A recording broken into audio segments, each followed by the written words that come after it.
আসসালামু আলাইকুম সবাইকে। আজকে আমি ইফতার করতে গিয়েছিলাম। আমার ইউনিভার্সিটি জীবনের সবচেয়ে বেশি সময় যে জায়গায় পার করেছি, অর্থাৎ ইউনিভার্সিটি জীবনের সম্পূর্ণ সময় যে জায়গায় পার করেছি সেই আশিকাকা ইউনিভার্সিটির এলাকায় ওমায়াচতে।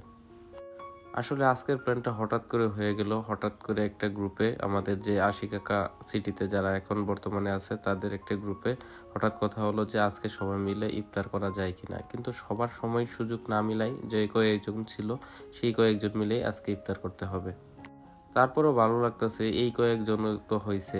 এমনে নর্মালি আসলে বিদেশ জীবনে যারা যারা এইভাবে একা একা থাকে তাদের নর্মালি একা একা ইফতার করা লাগে, কারণ কাজের সময় আর ইফতারের সময় আর সবার এক সময় মিলে না। তারপরও চেষ্টা করি যখনই সময় পাই সবাই মিলে একসাথে কোনো কোথাও ঘুরতে যাওয়া বা কোনো এক অনুষ্ঠান করা বা কোনো কিছুতে ইনভলভ হয়ে একসাথে সবাই মিলে কিছু না কিছু করা। তবে এই সুযোগটা ছিল ইউনিভার্সিটি জীবনে যখন পড়াশোনা করেছি, তখন আসলে ইউনিভার্সিটি জীবনে ছুটিটা খুব বেশি ছিল। এখন একটু খাবার প্রসঙ্গে বলি, আজকের ইফতারের খাবারটা খুবই ভালো ছিল, আমার খুব ভালো লাগছে খেয়ে।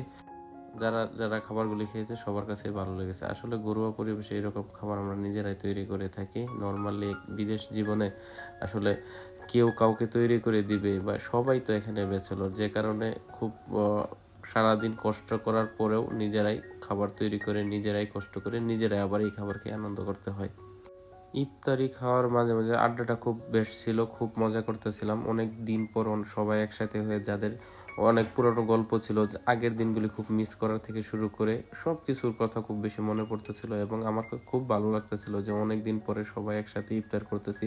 আমি অনেকক্ষণ গল্প করতেছিলাম, খাওয়ার পাশাপাশি সবাই খুব হাসাহাসি করতেছিল। আমার খুব ভালো লাগতেছিল যে এতদিন পরে একা থাকার পরে এখন সবার সাথে গল্প করে মনের ভিতরে একটা অন্যরকম আনন্দ কাজ করতেছিল। আর আজকের খাবারের আইটেম ছিল বিরিয়ানি। বিরিয়ানির সাথে ছিল ডিম, সাথে আবার আলু ছিল, যে কারণে খাবারটা আসলে অন্য অন্য দিনের থেকে একটু বেশি ভালো লাগতেছিল। আর সবাই একসাথে এইভাবে গল্প করে খাবার খেলে আসলে যে খাবার যেরকম হোক ভালো লাগে, তার মধ্যে আবার সুস্বাদু খাবার, একদম পরিবেশটাই অন্যরকম হয়ে গেছিল। আমার কাছে মনে হয়েছে যে না, আজকের খাবারটা সবাই খুব তৃপ্তি সহকারে খেয়েছে। যাক, ইনশাল্লাহ পরবর্তীতে আবার সবাই একসাথে হব, আবার দেখা হবে কোনো ভিডিওতে, সবাই একসাথে গল্প করব, আবার সবাই একসাথে সুন্দর সময় পার করব। ধন্যবাদ সবাইকে।